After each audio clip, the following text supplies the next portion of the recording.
Praise the Lord, ஹல்லேலூயா. இன்று நம் ஆண்டவராகிய இயேசு கிறிஸ்து உங்களுக்கு தருகின்ற இறைவார்த்தை மீகா 2ஆம் அதிகாரம் 13வது வசனம். தடைகளை நீக்கி போடுகிறவர் அவர்களுக்கு முன்பாக நடந்து போகிறார். ஆமென்.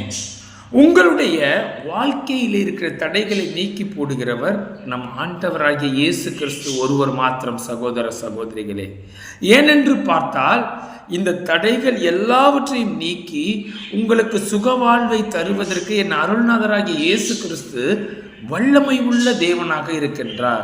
சரி பிரதர், இதை வேதத்தின் வழியாக எவ்வாறு சொல்கிறீர்கள் என்று நாம் பார்க்கும் பொழுது, யோசுவாவின் புஸ்தகம் 6ஆம் அதிகாரத்திலே நாம் தியானிக்கும் பொழுது, அங்கே இஸ்ரவேல் ஜனங்களுக்கு முன்பாக எரிகோ பட்டணத்திற்கு வந்தபோது அங்கு எரிகோ இஸ்ரவேல் ஜனங்களுக்கு முன்பாக அடைக்கப்பட்டிருந்தது. அப்பொழுது கர்த்தர் யோசுவாவை பார்த்து சொல்கின்றார், இந்த எரிகோவையும் அதன் ராஜாவையும் இந்த யுத்த வீரர்களையும் உன் கையிலே நான் ஒப்புக் கொடுப்பேன் என்று சொல்கின்றார். இங்கே நீங்கள் பார்க்கும் பொழுது என்ன தடை என்று பார்த்தால் அலங்கம் இருக்கின்றது. இங்கே கர்த்தர் சொல்கின்றார் யோசுவாவை பார்த்து, நீங்கள் ஒரு நாளைக்கு ஒரு வீதம் 6 நாட்கள் அலங்கத்தை சுற்றி வாருங்கள். 7வது நாள் 7 முறை சுற்றி வரும் பொழுது அலங்கம் இடிந்து விழும். அப்பொழுது நீங்கள் எரிகோ கோட்டையை பிடித்து அதை நீங்கள் உங்கள் வசம் கொண்டு வருவீர்கள் என்று கர்த்தர் சொல்கின்றார். இங்கே நீங்கள் பாருங்கள் சகோதர சகோதரிகளே, நமக்கு ஒரு கேள்வி வருகிறது. இங்கே ஏன் பிரதர் முதல் நாள்லேயே ஆண்டவர் இப்போ 6 நாளைக்கு ஒவ்வொரு தடவை சுற்றினா 6 தடவை சுற்றுறாங்க, 7வது நாளில் 7 தடவைனா 13 தடவை சுற்றி வராங்க.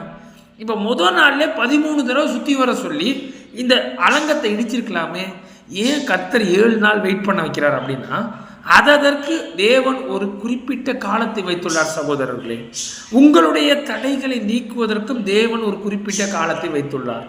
அந்த 7ஆம் நாளிலே இஸ்ரவேல் ஜனங்களுக்கு விடுதலை கிடைத்தது. அங்கே அவர்கள் அந்த தடைகளை நீக்கி எரிகோவை கைப்பற்றி வெற்றி பெற்றார்கள். அதுபோல உங்கள் வாழ்க்கையிலும் அந்த 7ஆம் நாளாக அந்த நாள் இப்பொழுது வந்துவிட்டது. சகோதரர்களே, இன்றைக்கு உங்கள் தடைகளை உடைப்பதற்கு இயேசு உங்களுக்கு உதவி செய்ய வல்லவராயிருக்கிறார். நீங்கள் என்ன செய்ய வேண்டும்?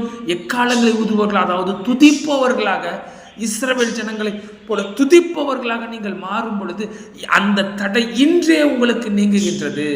உங்களுக்கு எப்பேற்பட்ட தடையாக இருந்தாலும் இன்று இப்பொழுது நீங்கள் ஜெபத்திலே தரித்திருந்து ஆண்டவராகிய இயேசு கிறிஸ்துவை நோக்கி ஜெபித்து கண்ணீரோடு மன்றாடும் பொழுது அந்த 7ஆம் நாளாக இன்றைக்கு உங்கள் தடையை இயேசு நீக்குகின்றார். சகோதரர்களே, நாம் ஜெபிப்போமா? ஸ்தோத்திரம் தகப்பனே. அப்ப அந்த காணொலியை பார்த்து கொண்டிருக்கின்ற பிள்ளைகளுடைய தடைகளை நீக்குகின்ற நாளாக இந்த நாளை நீர் அமைத்ததற்காக நன்றி செலுத்துகிறோம்.